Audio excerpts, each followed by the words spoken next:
I never imagined that a single dinner could shatter everything I thought I knew about love, trust, and marriage. Yet there I was, sitting across from Evander, the man I married 2 years ago, in a dimly lit restaurant in downtown Charleston. The candles flickered between us, casting shadows on the table, and I could hear the soft clink of silverware and murmurs of other diners around us, but none of that mattered anymore. "Emily," he said calmly, putting down his fork, "you're saying you want full access to my inheritance, or this marriage is over?" His voice was steady, almost too steady, and for a moment I felt my heart skip a beat. I had rehearsed this confrontation in my mind countless times, but hearing it out loud, looking into his unwavering eyes, sent a jolt of fear and exhilaration through me. 2 weeks earlier, I would never have imagined myself sitting here, making what I believed was a reasonable request. I had never intended to hurt him, or anyone. I only wanted equality, a partnership where our financial decisions were truly shared. But tonight, everything I had hoped for was about to either explode into chaos or vanish in a whisper. I felt my hands tremble slightly as I reached for my wineglass, my pulse quickening. I could see his composure, the quiet authority that had drawn me to him in the first place, and yet it was also the wall that separated us. He didn't flinch, didn't raise his voice. Calm, too calm. That calmness made me feel both foolish and audacious all at once. "Evander, I need—" My voice caught in my throat, and I realized how surreal this all was. The man who once held my heart so completely now faced me as an immovable fortress, and I had just thrown a rock at it. For a brief, dizzying moment, I wondered if I had been naive all along. Did I marry him, or did I marry his wealth? The thought stung, and yet it rang truer than I wanted to admit. I had believed in us, in love, in the life we were building together. But here, in the golden light of husk, under the soft murmur of Charleston's evening, I was forced to confront an unbearable truth. I had underestimated what he valued, and what I valued as well. As I stared at him across the table, I realized that my life was about to pivot in a way I had never anticipated. In a single sentence, a single ultimatum, everything we had built together, the dreams, the plans, the promises, was hanging by a thread. And I wasn't sure if I would be the one to cut it or the one left dangling. I took a deep breath, steadying my shaking hands. I knew one thing for certain. After tonight, nothing would ever be the same. I was 32 when Evander and I got married, though in many ways it felt like I had been preparing for him my whole life. I grew up in Charleston, in a modest but loving household, my parents teaching me that ambition and integrity were not mutually exclusive. I worked as a luxury real estate agent, specializing in high-end homes along the Battery and the plantations that dotted the Lowcountry. I loved my job, not just the glamour or the commissions, but the way it allowed me to meet people, understand their dreams, and help them make those dreams tangible. Evander was 36 when we met, a tall, composed figure with an effortless confidence and a sharp mind for numbers. He was an investment advisor, and I remember thinking, almost immediately, that he carried himself like a man who understood both people and the flow of money. We first crossed paths at a charity gala. He was charming, polite, and his smile reached his eyes in a way that made me feel seen. I had met men like him before, but there was a subtle warmth beneath his polished exterior, a quiet intelligence that drew me in. We dated for 8 months, and those months felt like a carefully choreographed dance between excitement and comfort. I loved the way he listened to me, how he remembered small details, my favorite wine, the books I was reading, the way I liked my morning coffee. I loved our conversations that stretched late into the night, the shared laughter, and even our disagreements, which were always civil and thoughtful. He introduced me to his world gently, his family included, though always aware of boundaries. His parents were cordial, a little traditional, and I worked hard to fit into that world without losing myself. At the time, I had no idea that beneath that elegance and calm, Evander's life was structured around protections I would later discover were far beyond my understanding.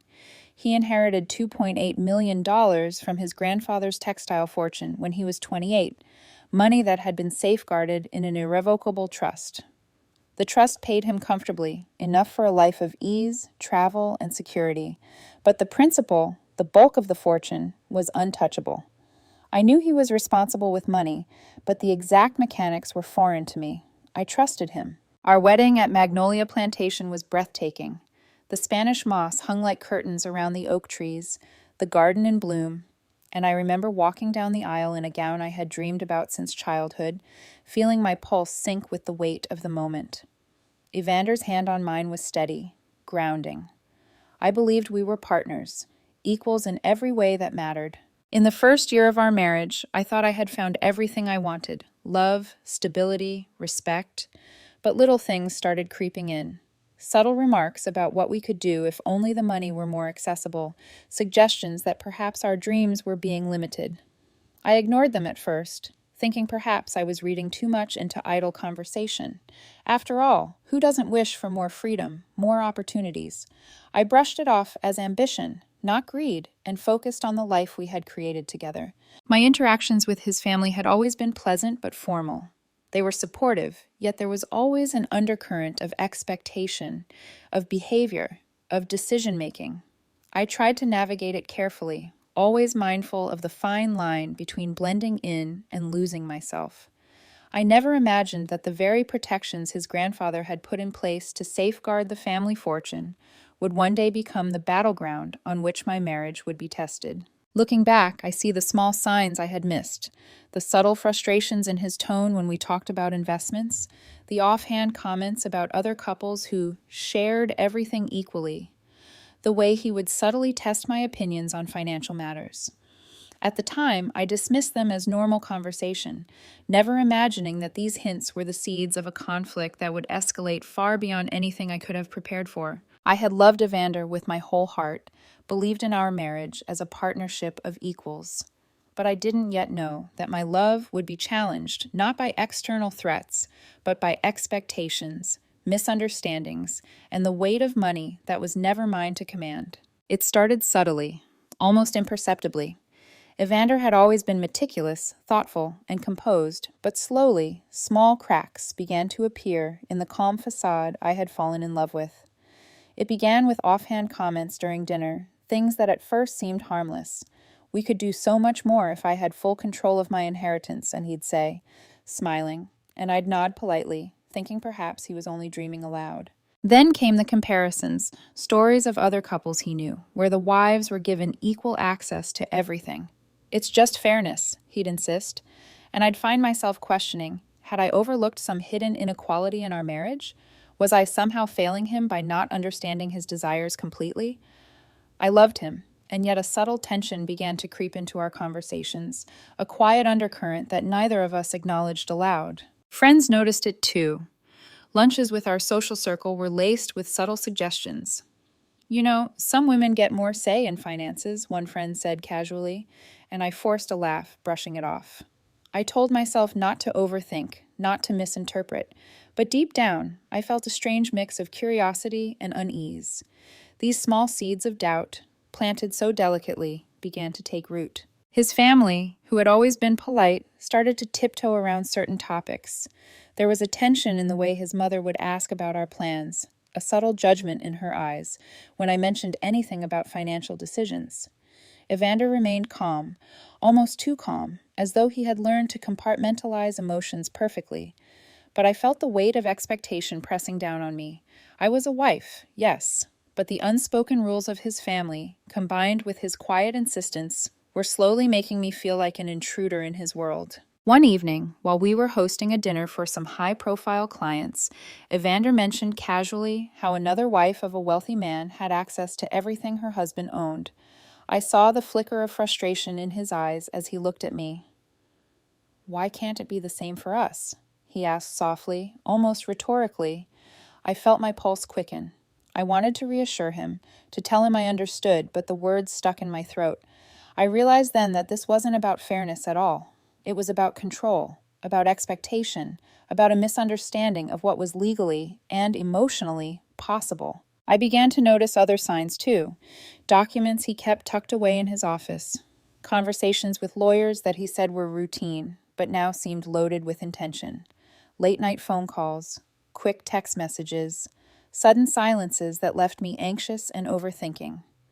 I tried to confront him gently, asking questions about his intentions, his plans, his frustrations, but each time he smiled serenely, deflected, and reminded me of his confidence in our love. Yet each deflection only added fuel to the unease building inside me. I replayed our interactions endlessly in my mind, searching for patterns, for hidden meanings. Every comment about access, fairness, and equality became a thread I pulled at obsessively, trying to understand the underlying truth. The more I tried to rationalize, the heavier the atmosphere grew between us. And with each passing day, I noticed a change in myself. I became more cautious, more observant, more aware of every word, every gesture. The love that had once been effortless now carried a weight of scrutiny and quiet suspicion. I couldn't ignore it anymore. Something was brewing beneath the surface, a tension that neither of us wanted to name, but both of us felt. I realized that these small, seemingly insignificant incidents were the first sparks of a conflict that would soon consume everything I thought I knew about Evander, about our marriage, and about the life we had built together. The quiet moments of doubt had become seeds, ready to grow into a storm I could no longer avoid. The night it all came to a head is etched in my memory with painful clarity. We had reservations at Husk, one of Charleston's finest restaurants, a place I had suggested because it was elegant, yet familiar enough that I thought it would ease our tension. Evander was calm as ever, but I could sense a shift in the air, an invisible weight pressing down on the table between us. Over dinner, the conversation was unusually stilted.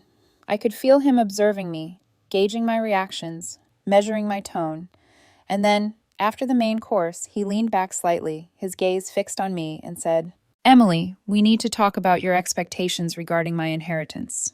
I felt my stomach tighten. I had anticipated a discussion, but the words carried a weight that made my pulse spike. "I know we've talked before," he continued, "but I need to understand what you're really asking for. Full access? Control? Or is this about testing me?"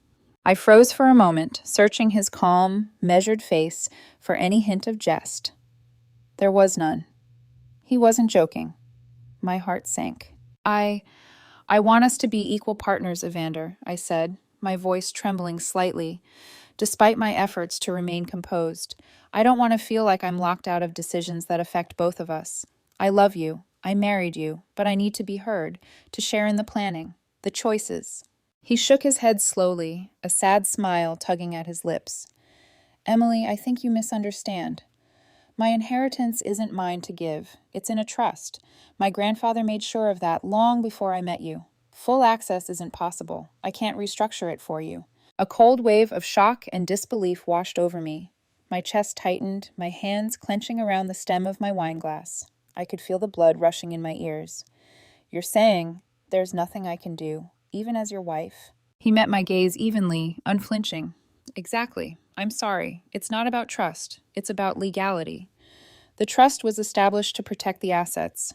Nothing I do can change that without catastrophic consequences." I wanted to scream, to shake him, to demand that he prove me wrong. Instead, I felt an icy, sinking sensation in my stomach, a mix of disbelief, betrayal, and grief. The man I had trusted completely, the man I had envisioned a life with, was now calmly telling me that my desire for partnership, something so fundamental, so human, was impossible by design. "You mean all this time you've been protected from me?" The words felt foreign, bitter in my mouth. "Protected from what, Emily?" he asked softly, though his eyes betrayed a hint of pity. I wanted to recoil, to lash out, to remind him that marriage was supposed to be about trust, not financial fortresses.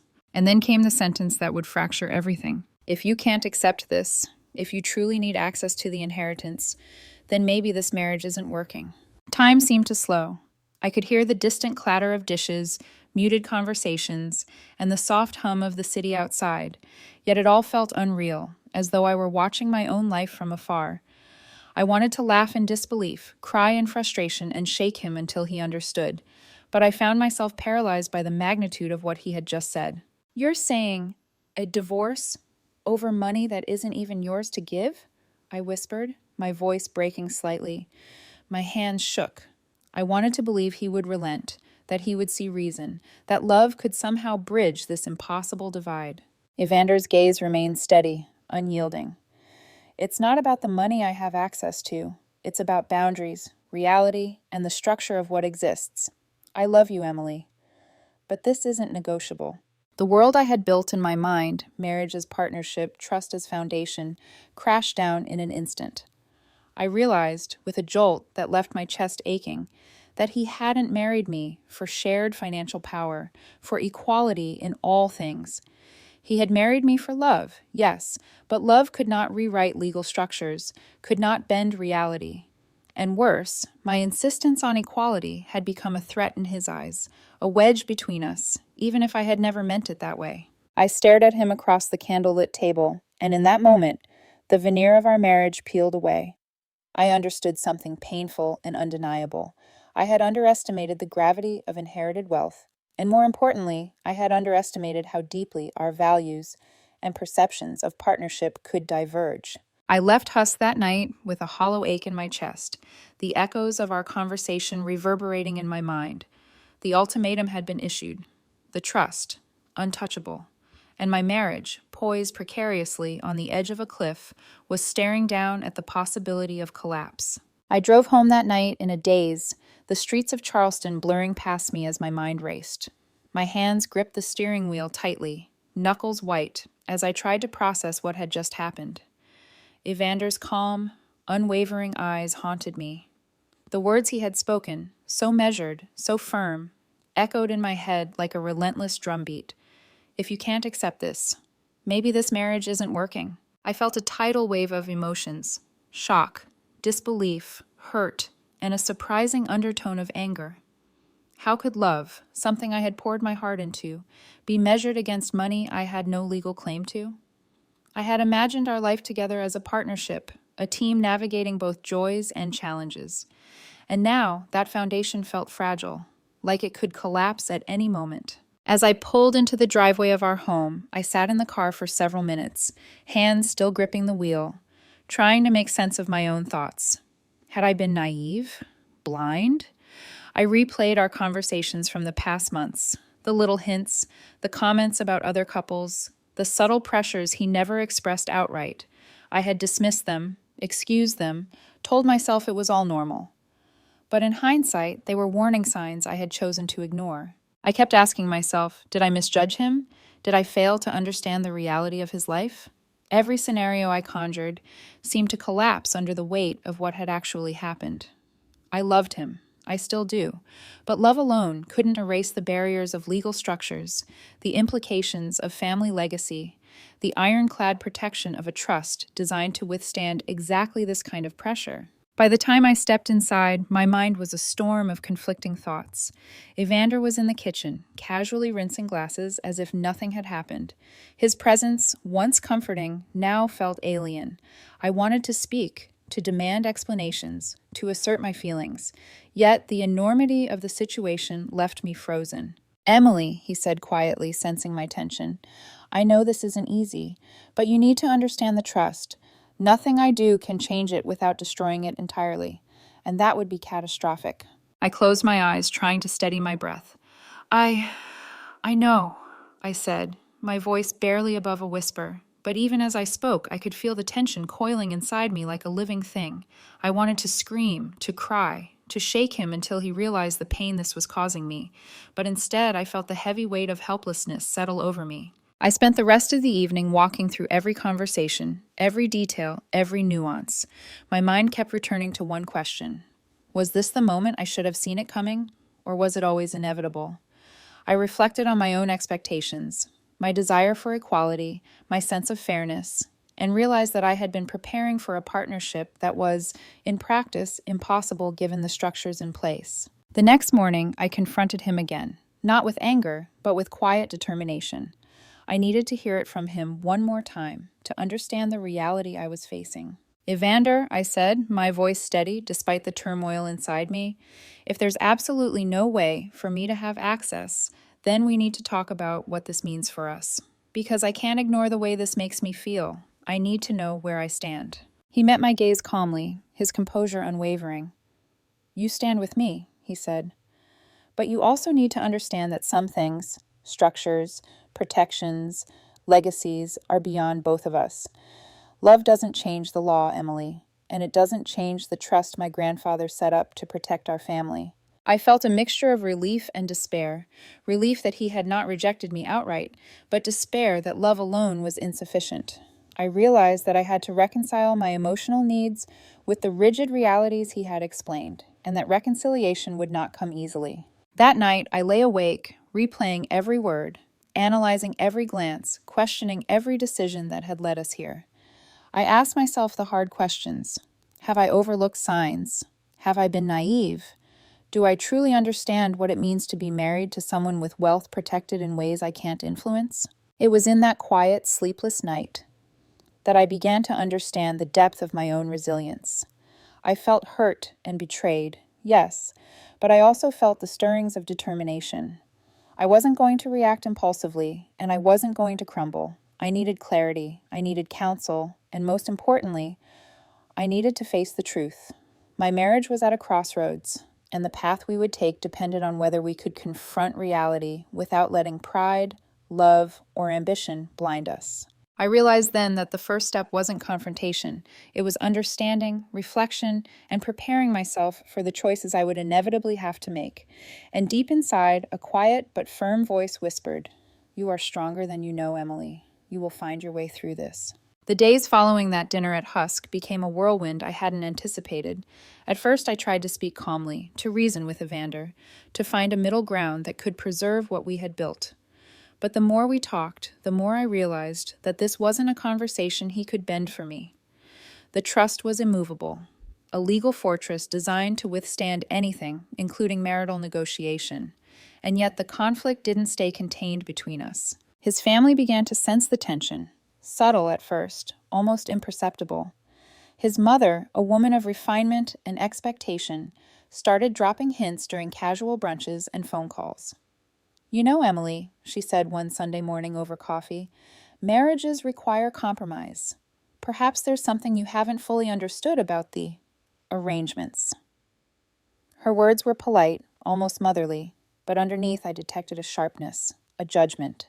Evander's friends, too, became unwitting participants in the growing storm. A dinner with his colleagues ended with the men speaking about fairness in wealth management, wealth that they framed as shared responsibility in marriage. Their pointed glances at me, the carefully veiled remarks, all amplified the pressure I felt. I couldn't help but notice how quickly the social circle began to mirror the tension in our home. Meanwhile, Evander's patience, once steady and unwavering, started to show subtle cracks. He wasn't angry, not overtly, but there were moments when his voice carried a restrained intensity, a reminder that this was no longer about discussion, but about principle. "Emily, you're missing the point," he said one evening, sitting across from me at our kitchen table. "The trust is protected. You cannot change it. Any further insistence is only causing stress, unnecessary stress, for both of us." I wanted to scream at him, to tell him that fairness, partnership, and mutual respect weren't optional in a marriage. But I stopped myself. I had to navigate this carefully. I had to gather facts, understand the legalities, and most importantly, I had to protect my dignity. I realized then that my approach needed to change. If we were to survive this, or if I were to survive it emotionally, I had to move strategically, not impulsively. The tension reached a peak when new evidence surfaced about the extent of his grandfather's trust protections. I had consulted quietly with a lawyer friend, not to challenge the trust, but to understand it. Every document I read, every clause I analyzed, reaffirmed the immutability of the arrangement. The trust wasn't just legally binding, it was meticulously crafted to prevent exactly what I had been asking for. My frustration deepened, but so did my resolve. Our conversations became sharper, more pointed. Evander no longer shielded me from reality. He laid it bare with a precision that was almost clinical. "Emily," he said one night, leaning back in his chair, "I married you because I love you. But I cannot marry you and dissolve the very structures my family has built to protect generations. It is not negotiable. You must accept that." The home, once a sanctuary, began to feel like a courtroom. Every discussion carried weight. Every glance felt like judgment, and I could sense Evander's inner conflict mirrored in the strained atmosphere. I began keeping mental notes, cataloging every detail, every conversation, every hint of intention. I realized that I was no longer just reacting emotionally. I was analyzing, strategizing, preparing myself for whatever decisions lay ahead. Amid all this, a subtle transformation was occurring within me. I felt my strength crystallizing, the hurt, the shock, the anger. They were all catalysts, not weaknesses. I began to see clearly the difference between love and expectation, between partnership and entitlement. I realized that the marriage I had envisioned, built on equality in every sense, was fundamentally at odds with a reality I could not alter. And yet, I also saw Evander differently. His patience, his integrity, the way he navigated this minefield with calm and precision, it was frustrating, yes, but also admirable. He was not trying to hurt me. He was protecting something far bigger than either of us. It was a bitter truth. Love alone could not change reality, but it did not make him the villain either. As the weeks passed, the conflict escalated externally as well. Evander's family voiced concerns about my intentions, friends whispered about marital friction, and even acquaintances at social events noticed the subtle changes in my demeanor. The pressure mounted, yet each encounter strengthened my resolve. I realized that I could no longer be passive or naive. If I wanted to preserve my dignity, my values, and my sense of self, I had to confront this head-on, armed with understanding, clarity, and emotional resilience. The crescendo of this escalation wasn't loud or explosive. It was a quiet storm, building steadily, reshaping the contours of our relationship. And within me, amidst the tension, the frustration, and the pain, I felt the first glimmer of empowerment. I understood now that true strength wasn't about winning arguments or accessing wealth. It was about navigating reality with integrity, recognizing what could and could not be changed, and preparing for the moment when I would need to act decisively. By the end of the month, the marriage had shifted subtly but irrevocably. The daily interactions were tinged with careful calculation, both of us aware of the stakes. And while the love remained, it was now tempered by clarity, by understanding, and by the unspoken knowledge that a pivotal moment was approaching, one that would test not just our bond, but the very essence of who I was. I remember that night as if it were etched into my very bones. The house felt hollow, the shadows cast by the dim light seemed to stretch longer than usual, and every creak of the floorboards echoed my own doubts. Evander was away on a business trip, and for the first time I was alone with the whirlwind of my thoughts, my fears, and my anguish. Sitting on the edge of our bed, I felt the weight of everything pressing down on me, the realization that love, devotion, and years of shared memories could be so fragile in the face of legal barriers and unyielding reality. I had poured my heart into this marriage, committed myself fully, and yet here I was, feeling powerless. It wasn't just about the inheritance anymore. It was about recognition, respect, and partnership. And in that moment, I felt none of it. I thought back to those conversations, the subtle pressure from his family, the pointed remarks from friends, the endless analyses of legal documents. Each moment that I had initially dismissed as trivial now screamed at me with clarity. I had been navigating a storm without even realizing the size of the waves. My efforts, my love, my patience, it all seemed insufficient, inadequate, and entirely invisible against the fortress that was the trust. Tears came unbidden. I felt the kind of raw, unfiltered sorrow that makes your chest ache and your vision blur. I curled into myself as though shrinking could somehow shield me from the reality I could not escape. Every instinct I had, every ounce of hope I had clung to, felt like it was slipping through my fingers. I was alone, truly alone, in a house that should have been a sanctuary, surrounded by a life I had once cherished but could no longer fully claim. The quiet was deafening. I replayed every interaction with Evander, scrutinizing his calm demeanor, his unwavering adherence to principle, his refusal to bend. It wasn't cruelty, it was structure, law, and legacy. But the effect was the same. I felt betrayed, not by his intentions, but by the circumstances that rendered my love and commitment almost irrelevant. I remembered the night at Husk, the moment he had uttered the words that would forever linger. If you can't accept this, maybe this marriage isn't working. The ultimatum had transformed the foundation of our relationship into something unrecognizable. I had imagined compromise, dialogue, partnership, but what I faced now was immovable. I was trapped not by his actions, but by a system and a history that I could not alter. I looked around the room at the life we had built together, photographs of our vacations, gifts exchanged on birthdays and anniversaries, moments frozen in frames.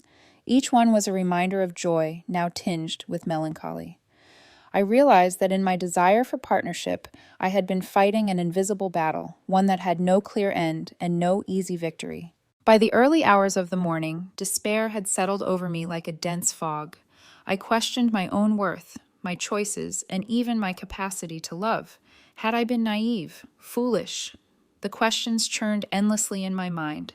I felt isolated, as though the world itself had narrowed down to the walls of this room and the impossible dilemma before me. And yet, amidst the heartbreak, a faint spark of clarity began to emerge. I realized that this darkness, as suffocating as it was, also marked a turning point. I could continue to feel victimized, or I could begin to strategize, to understand my position, and to prepare for the inevitable confrontation that would determine not just the fate of my marriage, but the preservation of my dignity and self-respect. I didn't yet know how I would act, or what choices I would ultimately make. All I knew in that dark, lonely night was that I had reached the bottom, and from here, the only way forward was to rise, or be consumed entirely by the despair that threatened to drown me. The quiet ache of betrayal, the weight of isolation, and the sting of unrealized expectations would remain with me, but they were also the crucible in which my resolve was being forged. For the first time, I understood the depth of my own resilience. Even in absolute solitude, even amidst the harshest realization that love and loyalty could not overcome structural reality, a part of me whispered, "You will endure, Emily. You will find your way through this. You will not let this break you." It was a painful, raw awakening, but an awakening nonetheless, a necessary darkness before the light of clarity, action, and empowerment could emerge. The morning after that suffocating night, I woke with a determination I hadn't felt before. The darkness of despair had passed just enough to reveal a sliver of clarity. I realized that this was no longer merely about heartbreak. It was about understanding, asserting, and protecting my own boundaries. For weeks I had felt powerless, but now I understood that knowledge and preparation were my tools. I began by meticulously reviewing the trust documents, consulting quietly with Evander's lawyer, Sauer Pike, under the guise of wanting to understand more about financial management for personal knowledge. Each page, each clause, each stipulation revealed a fortress of protection, not just for the inheritance, but for Evander himself. The more I read, the more I realized the brilliance of its construction. It was impossible to touch without catastrophic consequences, and in that realization came a strange sense of relief. I had been fighting against an immovable object, and now I could stop wasting my emotional energy on an impossible battle. But understanding alone was not enough. I needed perspective, someone impartial who could illuminate the truth beyond my own bias. I reached out to a trusted friend, neutral and wise, someone I knew would speak honestly. Over coffee, I recounted the events, the conversations, and my frustration. My friend listened, nodding thoughtfully, then said something that struck me to my core. "Emily, love doesn't mean giving up your principles, but neither does it mean sacrificing yourself to something that isn't yours to claim. The problem isn't you. It's that you've been asking for something impossible, and it's okay to step back and see that clearly." Her words resonated. It was as though a veil had lifted. For the first time, I saw the situation not just through the lens of hurt and betrayal, but with an analytical clarity. The inheritance wasn't the enemy, Evander wasn't cruel, and I wasn't failing. This was simply a boundary I had misunderstood, a reality I needed to accept. And in that acceptance, power began to stir within me. That evening, I confronted Evander, not with pleading, not with anger, but with calm resolve. I walked into our living room, my chest lifted, hands unclenched, voice steady. "Evander," I said, "I've come to understand the trust, its protections, and your position. I no longer wish to challenge it or demand what cannot be given, but I need us to acknowledge what this means for our relationship." He looked at me, surprise flickering in his eyes. "You understand?" he asked softly. "I do," I replied, "and I also understand myself better now. I see my own boundaries, my own needs, and I see the reality of what we can and cannot control.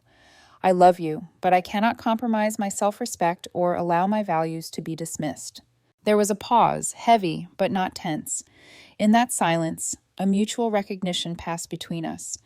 The path forward was not about control or possession, but about honesty, clarity, and integrity. I realized then that empowerment didn't come from winning arguments or claiming what was impossible. It came from understanding, from asserting your values, and from choosing dignity over desperation. I had been tempted to fight, to demand, to push for what wasn't mine, but the real strength lay in acknowledging limits without surrendering self-worth. Evander reached for my hand, and for the first time in weeks, the tension between us softened. Emily, he said, I see. I see your strength, I see your clarity, and I respect that. I nodded, feeling a quiet triumph not over him, but over the fear, confusion, and despair that had threatened to overwhelm me. The marriage, fragile as it had become, now had a chance to exist on a new footing, one where honesty and mutual respect replaced misunderstanding and unspoken frustration. That night, as I lay in bed, I reflected on the transformation within myself. I was no longer the woman who felt powerless in the face of inherited wealth and legal impossibilities. I was clear, strong, and resolute. I understood the rules of the game, I respected them, and I had found a way to navigate them without sacrificing my dignity. For the first time since the dinner at Husk, I felt hope. Not blind hope, not naive hope, but a grounded, quiet confidence that whatever came next, whether reconciliation, separation, or continued negotiation, I would face it with integrity, strength, and self-respect. And that, I realized, was the most powerful turning point of all, reclaiming my agency in a situation that had once made me feel entirely powerless. The days that followed my decision to step back and accept the boundaries of the trust were surreal. There was no explosive confrontation, no dramatic showdown, only a slow, inexorable unraveling of the tension that had consumed our lives.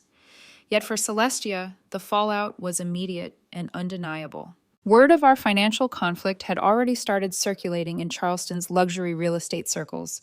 Gossip, thinly veiled as concern or curiosity, spread faster than I anticipated. I saw it in the subtle shifts during social events. The polite smiles that didn't reach the eyes, the invitations that quietly stopped coming, the conversations that derailed the moment my name arose. For her, the fallout was swift. Celestia, desperate to validate her claims, had hired Riven Cade, one of the city's most formidable divorce attorneys. But even his expertise couldn't bend the immutable. Sauron Pike, my lawyer, had already prepared the trust documentation and presented it with meticulous precision. The court proceedings revealed what I already knew. The inheritance was untouchable, legally sealed against any spousal claims. The revelation hit Celestia harder than any emotional confrontation could have. During the hearings, the contrast was stark. Celestia, confident in her belief that she could leverage her marriage to gain access, faced a courtroom that rendered her ambitions impotent. Judge Thalia Knox, presiding with calm authority, interrupted every attempt to frame the inheritance as marital property. "Counselor," she said sharply, "the trust was established 8 years before your client's marriage. There is no legal claim. This is not a matter of negotiation." Celestia's frustration, her indignation at what she perceived as unfairness, only amplified the public perception of her as opportunistic. Her insistence on access to wealth she could never legally claim made her appear manipulative in ways that were painfully visible to our social circle. Luxury clients, peers, and colleagues, all those who once respected her professionalism, began distancing themselves. Deals stalled, friendships faltered, and her carefully cultivated reputation eroded almost overnight. Meanwhile, I observed the proceedings with a mix of detachment and quiet vindication, not from malice, but from clarity. My grandfather's trust had worked exactly as intended. It protected not just assets, but the integrity of the family legacy. I didn't need to act vindictively. The structure itself ensured that any attempt at financial manipulation would fail. And it did. After the final ruling, which awarded her a small portion of marital assets, but no access to the trust, Celestia's world shifted dramatically. The settlement was fair within the bounds of law: half of the joint savings, a fraction of home equity, and no claim on the inheritance. Her legal fees amounted to $85,000, an ironic twist, considering she had anticipated gaining far more. The consequence of her gamble was clear. She had lost more than she had expected, both financially and socially. I moved through the aftermath with a sense of quiet resolution. The trust continued to perform exactly as my grandfather intended, covering necessary expenses, preserving the principal, and maintaining my lifestyle. Beyond that, my personal growth and understanding of the situation had strengthened me in ways the conflict never could have if it had been avoided. In the months that followed, Celestia's life began a steep downward trajectory. Her client base eroded as word of the court proceedings spread. Agents who once sought collaboration now avoided her, wary of her reputation. She relocated to Atlanta, seeking anonymity and a fresh start, but the shadow of the Charleston fallout lingered. It was a stark contrast to my own life, which had settled into a quiet, stable rhythm, grounded in the clarity I had achieved during the tumult. Her attempts to regain influence in our social and professional circles were met with polite, firm resistance. People had seen the consequences of trying to manipulate legal and financial structures for personal gain. Her insistence on access to the inheritance, once framed as ambition, now read as naivety or opportunism. Every failed attempt, every misstep, only reinforced the perception that she had overstepped boundaries she never fully understood. Even in the intimate sphere, the fallout was profound. Mutual friends who had once offered neutrality now took subtle sides, respecting the legal and moral clarity of the outcome. My position, measured, respectful, yet firm, was reinforced by the evidence, the law, and the recognition of my ethical approach to both the trust and the marriage. The imbalance she had tried to create, the leverage she had hoped to wield, had backfired spectacularly. I watched all of this unfold not with triumph, but with a profound sense of relief.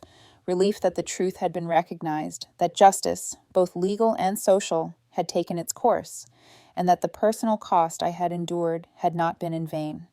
The fallout for Celestia was severe, but it was the natural consequence of choices made, a reflection of priorities that had been revealed for all to see. By the time the dust settled, I had learned a crucial lesson: integrity, patience, and clarity are forms of power far more enduring than any attempt to force circumstances beyond control. I had endured the storm, navigated the complex terrain of law, love, and social perception, and emerged intact. And as I moved forward, I knew that the fallout, while painful for her, had also solidified my own resilience, my own self-respect, and my understanding of what it truly means to value oneself in a relationship. In the months that followed, I found a calm I hadn't known in years. The storm of conflict, betrayal, and manipulation had passed, leaving me with clarity, strength, and an unexpected sense of freedom. I began to see that the ordeal was not just about money or marriage. It was about understanding the value of self-respect, boundaries, and emotional intelligence. I rebuilt my life piece by piece. I focused on my passions, my work, and my personal growth. The experience had sharpened my discernment. I could now recognize intentions, differentiate between genuine connection and opportunism, and approach relationships with both compassion and caution. I learned to value those who appreciated me for who I was, not for the wealth or status that surrounded me. In the quiet moments, I reflected on the lessons that Charleston's social circles had unwittingly reinforced. Inherited wealth is more than an asset. It is responsibility, legacy, and careful stewardship. My grandfather's foresight had protected not just the money, but my integrity and my marriage from becoming a transactional arrangement.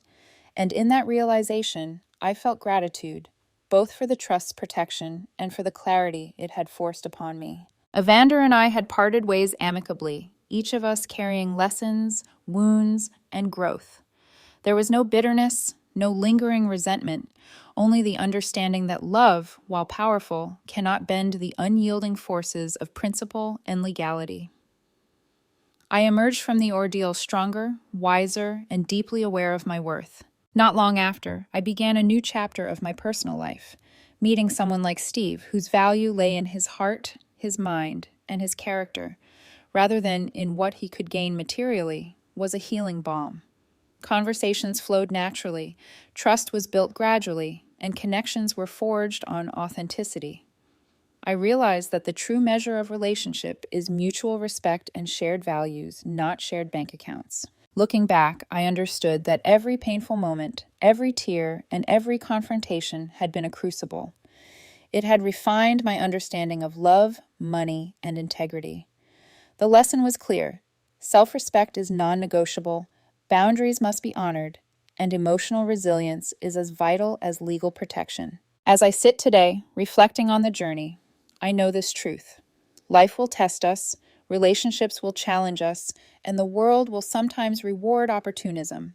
But those who act with integrity, patience, and clarity will endure, emerge stronger, and find connections that are genuine. I smile quietly to myself, aware that the path forward is mine to shape.